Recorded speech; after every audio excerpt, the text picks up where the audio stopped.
My husband texted, "I'll be late. Don't call me. I found someone who actually understands me." I replied, "Then stay with her. Don't come back." 15 minutes later, my phone was blowing up. 50 missed calls. It's funny, isn't it? The man who was so sure I'd crumble into a million little pieces without him was the one who started panicking the second I stopped waiting by the door. "I'll be late. Don't call me. I found someone who actually understands me." I stared at Sean's text, the blue bubble glowing with a clinical indifference on my phone screen. I was standing in the hospital break room at Harborview Medical Center after a brutal 12-hour shift in the cardiac ICU. My navy blue scrubs were still damp with the sweat of a desperate last-ditch CPR effort on a patient who didn't make it. The faint, metallic smell of blood and antiseptic clung to me like a second skin. My hands, the same hands steady enough to restart a human heart, trembled as they held the phone. 10 years of marriage, a whole decade of my life of building something that I thought was solid, and he chose these 20 words, delivered by text message, to detonate it all. He couldn't even give me the dignity of a phone call. It was the kind of cowardly move you'd expect from a teenager breaking up with his summer fling, not a 37-year-old man ending a marriage. I slowly sat down, my cup of lukewarm coffee completely forgotten on the peeling linoleum table.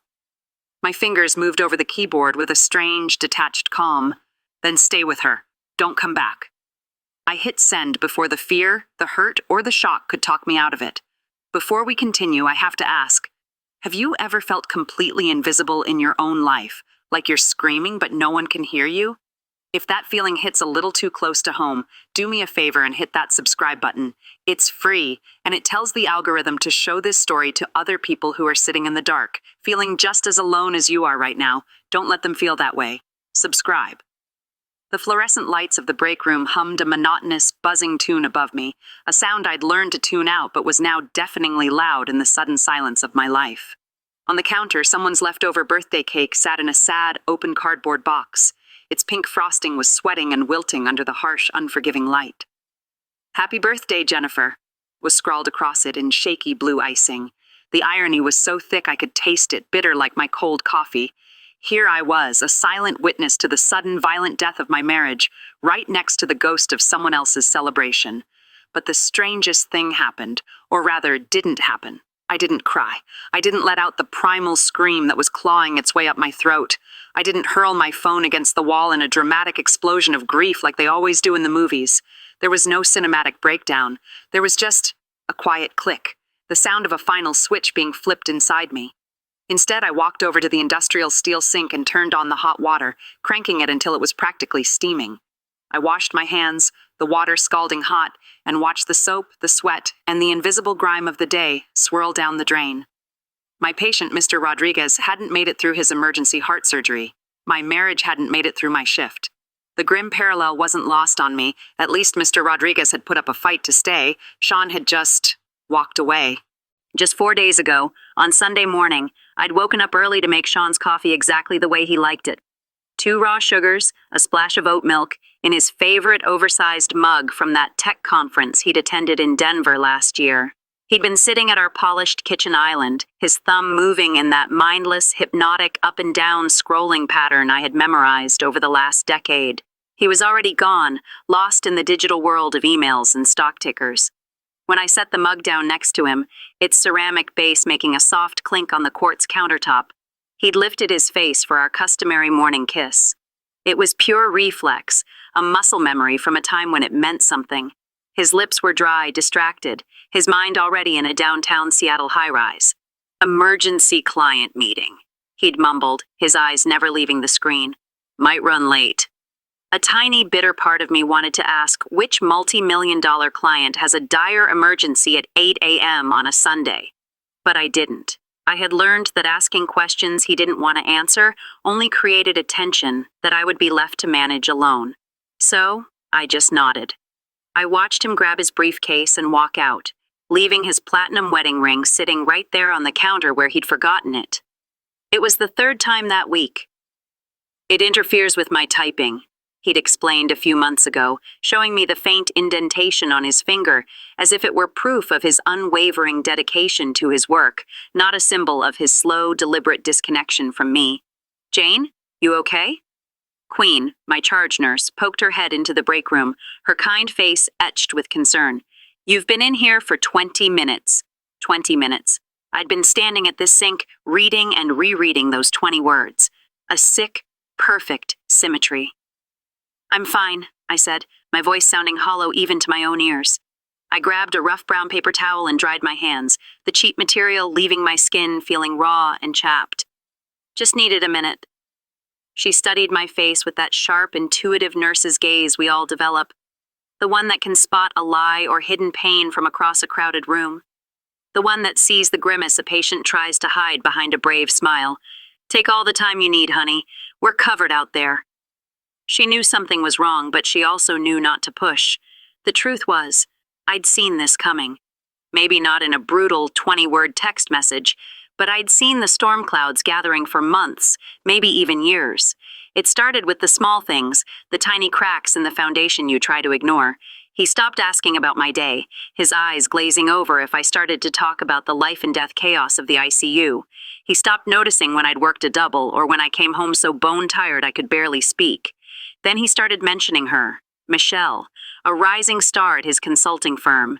He'd drop her name into conversation with that forced, casual air people use when they're desperately trying not to sound interested. Michelle had this brilliant idea for the Peterson account. Michelle stayed late last night to help me prep the presentation. What a team player. Michelle really gets the long-term vision we're building. Michelle? Even her name sounded sleek and sophisticated, like someone who had her life perfectly curated for Instagram, someone who went to yoga retreats and weekend wine tastings in Woodinville. Not someone who came home with literal blood under her fingernails and the ghosts of the day in her eyes. 6 months ago, Sean was promoted to senior partner. To celebrate, we went to that ridiculously expensive steakhouse downtown Canlis, with its sweeping views of Lake Union. I wore the black dress he'd bought me for our anniversary, the one that clung in all the right places and made me feel, for a few hours, like someone other than an exhausted nurse. But he spent the entire dinner on his phone, the screen casting an eerie blue light on his face. He kept smiling at messages I couldn't see. "Who's that?" I'd finally asked, trying to keep my voice light, breezy. "Oh, just Michelle," he said, not looking up. "She's congratulating me. She really gets how hard I've worked for this. She gets it. She understands. Those words had lodged themselves in my chest like shrapnel, and they'd been sitting there ever since. When did I stop understanding him? Or was it that he'd just stopped letting me in? I pulled my phone out again, scrolling through months of our text history. It was a wasteland of mundane exchanges, grocery lists, reminders about bill payments, questions about dry cleaning. His messages had gotten shorter and shorter over time. Okay, yep, got it. While mine got longer, more desperate, peppered with exclamation points and emojis in a pathetic attempt to inject some life back into our conversations. The last real conversation we had over text was 3 weeks ago. I'd sent him a picture I found from our trip to the Oregon coast 5 years ago, a selfie of us on Cannon Beach with Haystack Rock in the background. We looked so young, so happy. "Remember this?" I'd typed. His response, hours later, was a single thumbs-up emoji. A thumbs up. For 5 years of memories. For a time when his arm around me felt like home. I looked at my phone one last time. Still nothing. No follow-up text. No, I didn't mean it. No, we need to talk. Just those 20 words hanging in the digital space between us like a terminal diagnosis from a doctor who's already walked out of the room. Terminal, inoperable, nothing more we can do. The coffee I'd abandoned had gone completely cold, a greasy film forming on its surface. I picked it up, walked back to the sink, and poured it down the drain, watching it spiral away into the darkness. 10 years, 3,650 days, give or take a leap year. And it all ended with a text message he sent while I was literally trying to save someone else's life. The sheer, callous disrespect of it finally hit me, not as a wave of sadness, but as a surge of cold, hard anger. I walked back out onto the floor, my white sneakers squeaking against the polished linoleum, the familiar rhythm of the cardiac unit, the steady beeping of monitors, the rhythmic whoosh of ventilators, the quiet, urgent murmur of nurses, welcomed me back. It was a symphony of hearts fighting to keep beating. Mine had already flatlined, I just hadn't realized it until tonight. The rest of my shift was a blur of controlled, methodical chaos.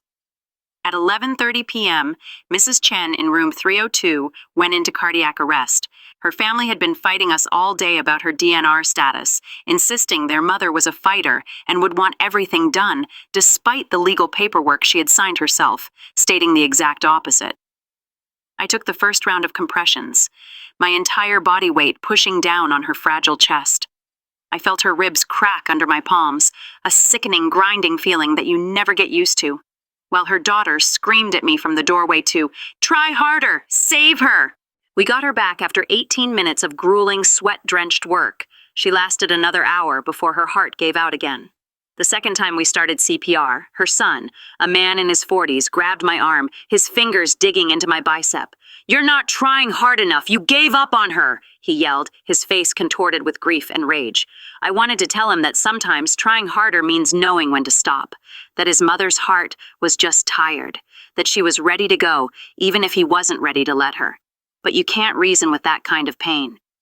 So I gently removed his hand from my arm and called for security. They escorted him and his sister to the family waiting room while their mother died for the third and final time, peacefully, without an audience to witness her last, quiet breath. By the time I finally got a chance to sit down again, it was 1 a.m. My scrubs looked like I'd been in a war zone. Blood from Mrs. Chen's arterial line had sprayed across my chest when it came loose during the second round of compressions. My feet ached with a deep, throbbing pain inside my worn-out sneakers. My lower back screamed from hours spent bent over beds, adjusting monitors, and holding the hands of people who were terrified to let go. Queen caught me at the coffee machine, her expression serious. "Jane, we need to talk." I knew what was coming. She'd been watching me for weeks, her charge nurse radar picking up all the signals I was sending out. She'd noticed every extra shift I'd volunteered for, every holiday I offered to work, every weekend I spent at the hospital instead of at home. "You've worked 6 doubles this month," she said, her voice gentle but firm, leaving no room for argument. "That's not sustainable. You're going to burn out." "I'm fine," I lied, the words tasting like ash in my mouth. "We need the money. We're saving for—" I stopped, the lie dying on my lips. What were we saving for? The trip to Italy Sean kept postponing? The house in a quieter neighborhood he said we couldn't afford, even after his massive promotion? The future that had just been declared dead via text message? "Honey, I've been a nurse for 20 years, she said, her eyes full of a wisdom that made me feel like a child. "I know when someone's running from something. What's going on at home?" The question hung in the sterile air between us. 3 months ago, I would have given her the automatic, cheerful, "Everything's great." 2 months ago, I might have hesitated, offering a vague, "We're just busy." But tonight, standing there covered in a dead woman's blood, exhausted to my very soul, I couldn't even summon the energy to pretend anymore. I just shook my head, unable to speak. Queen's hand touched my shoulder, a small gesture of solidarity that meant more than 1,000 words. "My offer still stands. If you need to talk, I'm here." I nodded, grateful, and escaped back into the empty break room. The vending machine hummed its eternal, lonely tune. I collapsed into a hard plastic chair and pulled out my phone, my body moving on autopilot. I was about to text Sean that I'd be late, a habit ingrained over 10 years. That's when I saw it. The message wasn't hours old. It wasn't something I had been staring at for half my shift. It was new, sent 3 minutes ago. My heart stopped. Had he taken it back? Was he sorry? No. It was the same message. He had copied and pasted it. "I'll be late. Don't call me. I found someone who actually understands me." I stared at the screen, my brain struggling to process the sheer audacity. He sent it again? Why? Did he think the first one didn't go through? Or was this some kind of cruel final twist of the knife? My hands, which had been trembling earlier, were now absolutely preternaturally still as I typed my response for the second time. "Then stay with her. Don't come back." I hit send and set the phone face down on the table with a decisive click. I stood up and walked into the small adjoining bathroom, flicking on the light. I flinched at my reflection in the mirror.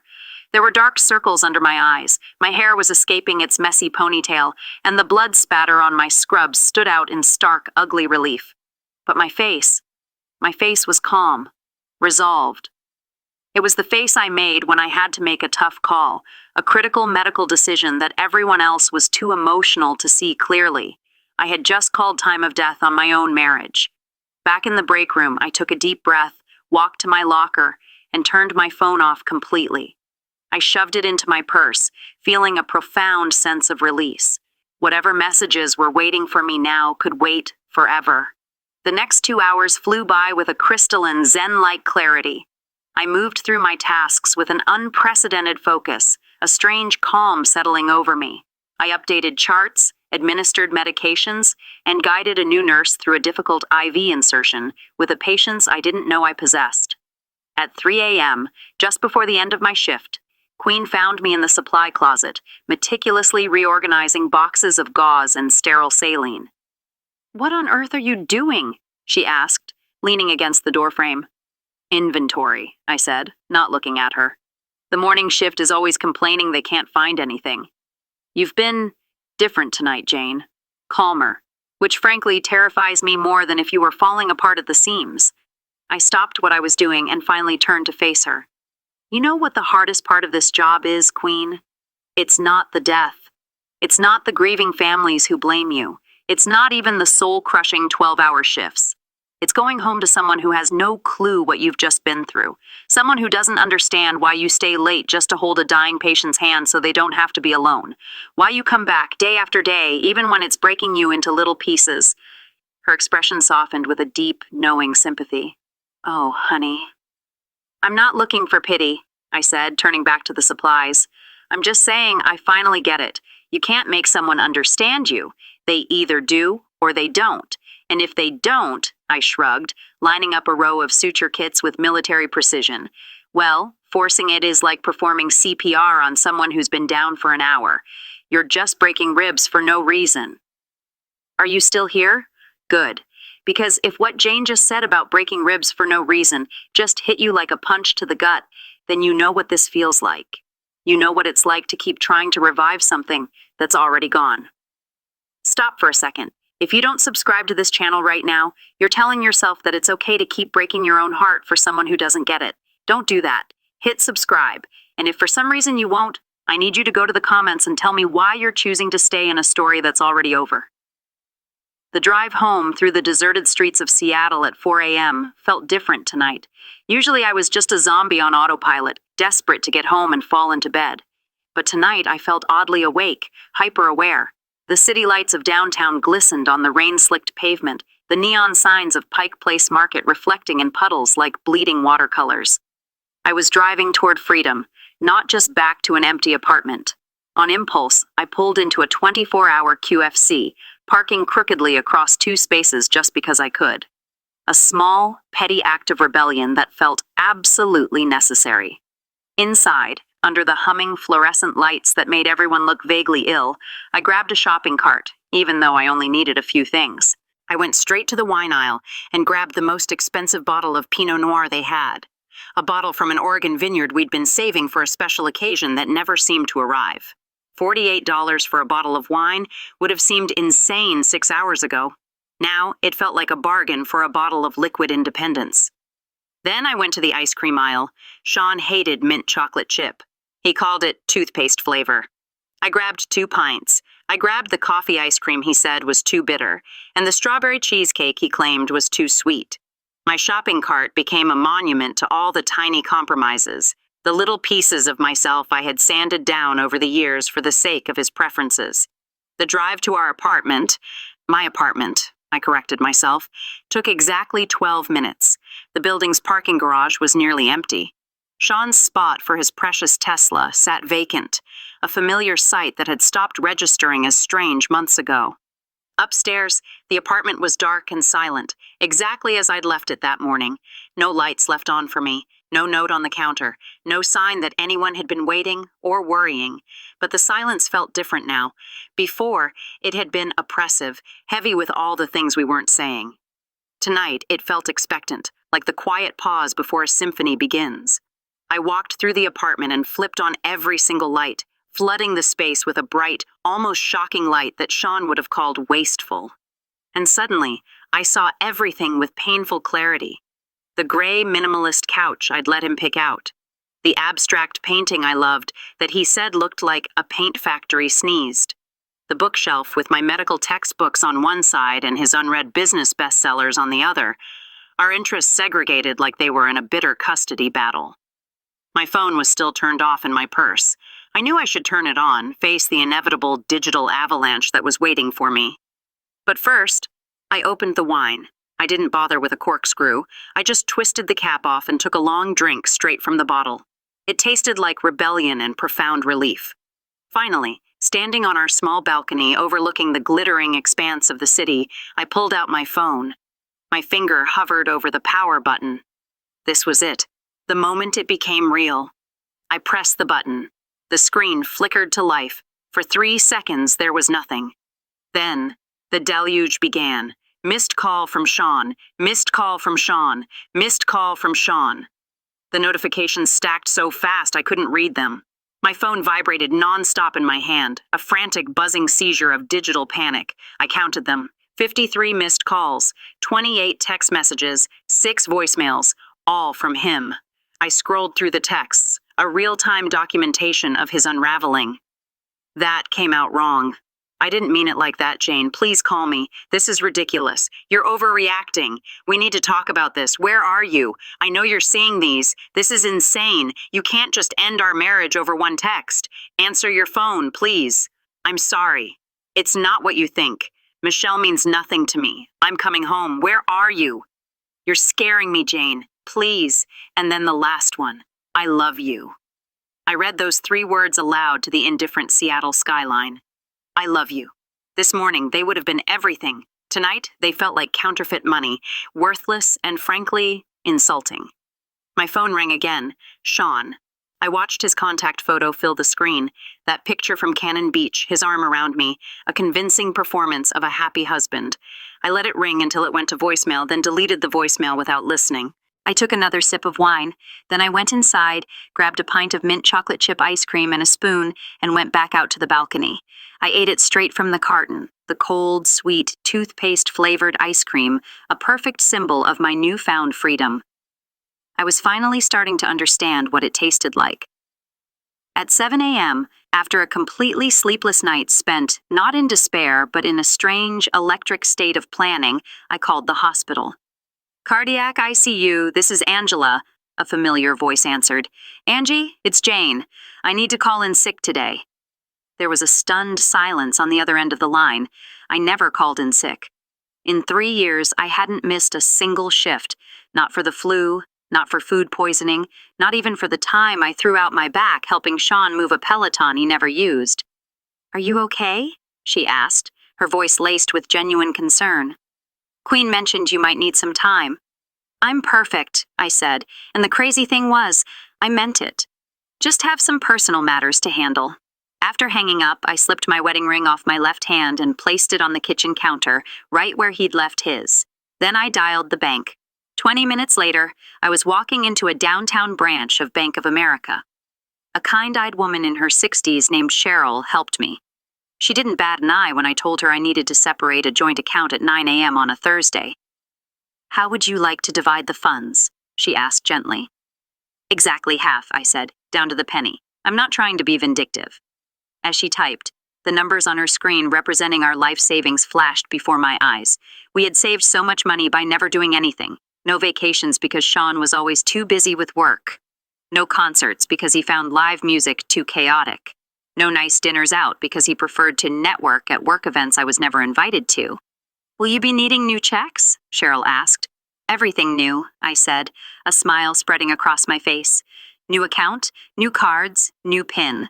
A fresh start. She smiled back. The freshest. By 10:30, I was back in my apartment, armed with a new bank account and the number for a locksmith named Tommy that Cheryl had discreetly passed to me on a Post-it note. He's my nephew, she'd whispered. He's helped a few of my friends with transitions. Tommy from Fresh Start Locks arrived an hour later. He took one look at me and the empty space on my ring finger and nodded. Husband trouble? Soon-to-be ex-husband trouble, I corrected. Ah, he said, unpacking his tools. You'd be surprised how many of these calls I get on a Thursday. Something about Thursdays makes people realize they deserve better. While he worked, drilling out the old locks with a satisfyingly loud noise, I started packing. I began in Sean's office. I boxed up his investment magazines, his identical corporate awards, his expensive standing desk he never once used. Then I moved to the bedroom, methodically taking his expensive, unworn suits from the closet and folding them into boxes. In the bathroom, I found an anniversary card I'd given him last year, still sealed in its envelope, unopened. By 2 p.m., 11 cardboard boxes were stacked by the front door, a cardboard monument to a dead marriage. Just as I was taping up the last box, the doorman buzzed. "Miss Crawford," Marcus, the doorman, said, his voice professionally neutral. "Mr. Evans is down here. His key fob doesn't seem to be working." I could hear Sean's angry, frustrated voice in the background. "It's not malfunctioning. Something's wrong with your system." I took a deep breath. "The system is working perfectly, Marcus," I said, my voice as calm as a frozen lake. "His access has been revoked. All of his belongings are packed and waiting by the door. Could you please help him load them into his car?" "Of course, Miss Crawford," he said. "Oh, and Marcus," I added. "It's Miss Crawford, permanently now." "Understood, Miss Crawford," he replied, and I could almost hear him smiling. "I'll update the system." My phone rang less than a minute later. "Jane, what the hell is this?" Sean's voice was a mixture of fury, and underneath it all, a tremor of genuine fear. "Hello, Sean," I said calmly, walking to the kitchen and starting to wash the French press coffee maker he never used because it was too much work. "The locks, the boxes, are you having some kind of psychotic breakdown?" he yelled. "No," I said, drying a coffee mug with meticulous care. "I'm having a breakthrough. There's a difference. This is insane. You're being completely irrational over one stupid text." "It wasn't one text, Sean," I said, placing the mug in the cabinet. "It was one honest text, after years of lies and half-truths. I don't even know what that means. It means you finally told the truth. You found someone who understands you. Michelle, right? From your firm." There was a dead silence on the phone. Then, "Michelle is a colleague. We work on projects together." I let out a bitter laugh. "Projects? Is that what you're calling it now? Don't lie to me, Sean. Not anymore." "Nothing happened," he insisted. "Nothing physical happened yet," I corrected him, "but you've been having an emotional affair for months. Every time you mentioned her brilliant ideas, every time you came home smiling at a text from her, you checked out of this marriage long before you sent that text. I'm just handling the logistics of what you already started." I heard him breathing heavily. In the background, I could hear the thud of a box being loaded onto a luggage cart. "Where am I supposed to go?" he asked, his voice suddenly small, the anger gone, replaced by a pathetic, whining tone. "I don't know, Sean. Go to Michelle's. Go to your brother's. Go to the Hyatt you seem to use for all those client emergencies. Frankly, it's not my problem to solve anymore." "But you're my wife," he whispered. "No, Sean," I said, my voice cold and final. "I was your wife. Now I'm just the woman who is respecting your decision to be understood by someone else." And then I hung up. Wait, did you feel that? The shift from heartbroken to powerful, it's a feeling a lot of us wait our whole lives for, but some people never get there. They stay stuck, waiting for an apology that will never come, for a person who will never change. They let their fear of being alone override their need to be whole. If you're terrified of becoming one of those people, subscribe to this channel right now. It's a small act of choosing yourself. And if you're not subscribing, head to the comments and explain what's so scary about finally putting yourself first. 3 weeks passed. 3 weeks of glorious, uninterrupted peace. I painted an accent wall in my living room, a bright, cheerful coral. I bought new bedding, new towels, new curtains, all without having to consult anyone else's opinion. I started reading novels again instead of falling asleep to the blue light of my phone. I rediscovered what my own laugh sounded like. Then one evening, Queen cornered me at the nurse's station, a mischievous glint in her eye. "So, I saw your ex last night," she said, pretending to be busy organizing charts that were already perfectly organized. "Oh?" I asked, feigning disinterest. "Yep. At that pretentious wine bar on Pearl Street. He was with some brunette who looked like she'd rather be getting a root canal." It had to be Michelle. He was leaning in, trying to talk to her all serious-like, and she was just scrolling on her phone, Queen continued, barely containing her glee. "Didn't even look up when he ordered her a second glass of wine. Karma is a beautiful thing, isn't it?" I waited for the wave of satisfaction, the feeling of vindication, but it never came. Instead, I just felt a strange, hollow sadness, not for me and not for what we lost, but for him. For the man who was so terrified of being ordinary that he'd torched everything real in his life in pursuit of something that only glittered from a distance. "That's just sad," I said quietly. Queen looked surprised. "You're not happy about it?" "Why would I be happy watching someone I once loved be miserable?"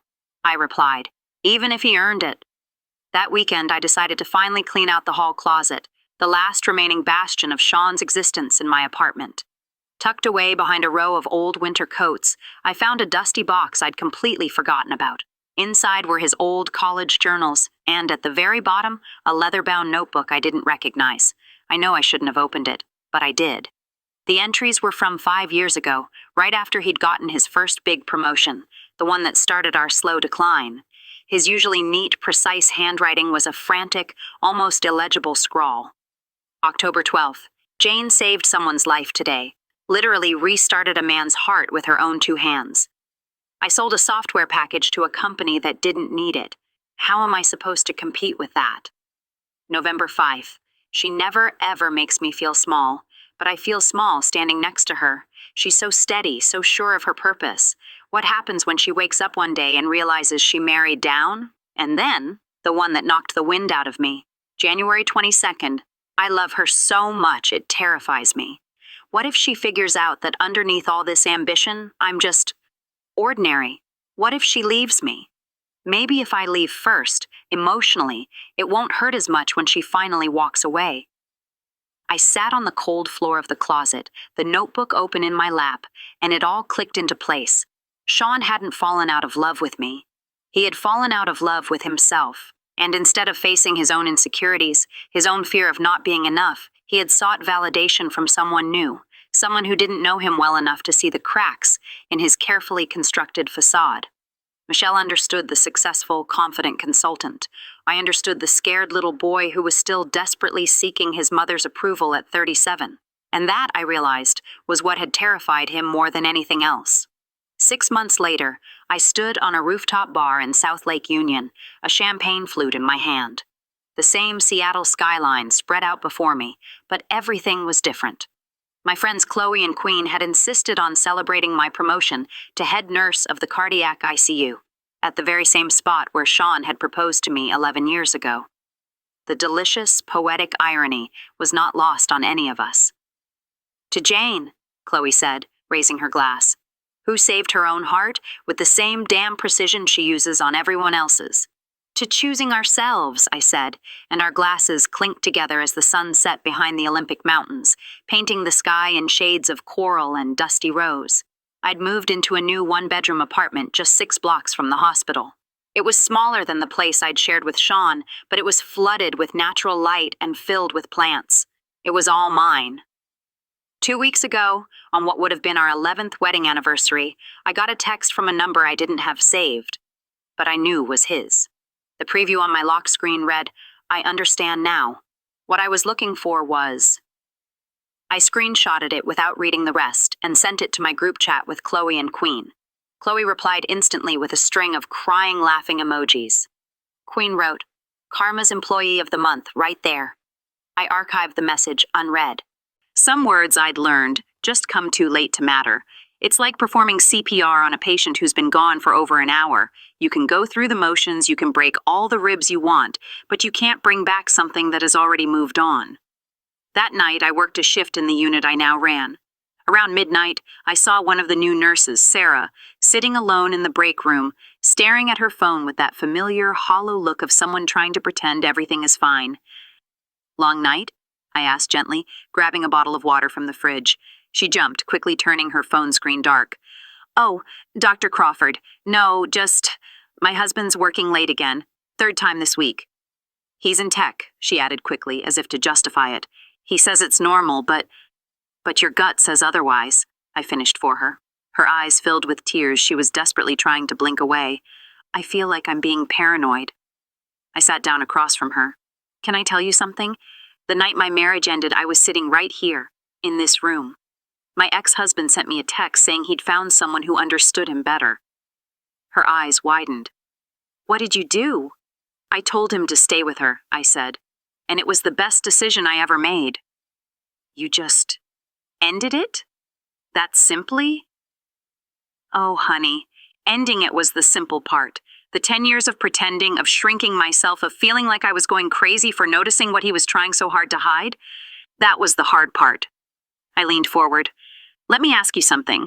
Are you scared of being wrong about him, or are you more scared that you're right? She stared at me, her mouth slightly open. You know what scared me more than being alone? I continued. The thought of spending another 10 years waiting for someone to see me while I slowly disappeared. Understanding yourself, Sarah, is so much more important than being understood by someone else. I stood up to leave, my shift finally over. Whatever you decide, just remember this. You are allowed to choose yourself. It's not selfish. It's necessary. Walking out of the hospital and into the cool, clean night air, I thought about Sean, probably staring at the empty windows of our old apartment, finally understanding what he'd lost. I thought about Michelle, who was probably discovering that understanding a man's ambition isn't the same as understanding his soul. But mostly, I thought about myself, the woman who didn't fall apart when her world ended in 20 words, the woman who signed her own divorce papers with the same steady hand she used to save lives, the woman who painted her walls impossible colors and bought the expensive ice cream, and learned that being alone isn't the same as being lonely, not when you finally truly like the person you're with. The greatest revenge, I'd finally learned, wasn't making him sorry, it was making myself whole again. If this story of a woman choosing herself had you cheering for Jane, do yourself a favor and hit that like button right now. Let the world know you stand with people who refuse to be a supporting character in their own life. And don't forget to subscribe and hit that notification bell because you don't want to miss the next time we remind you that you are the main character. Now get down in the comments and tell me the exact moment you knew Jane was going to be okay.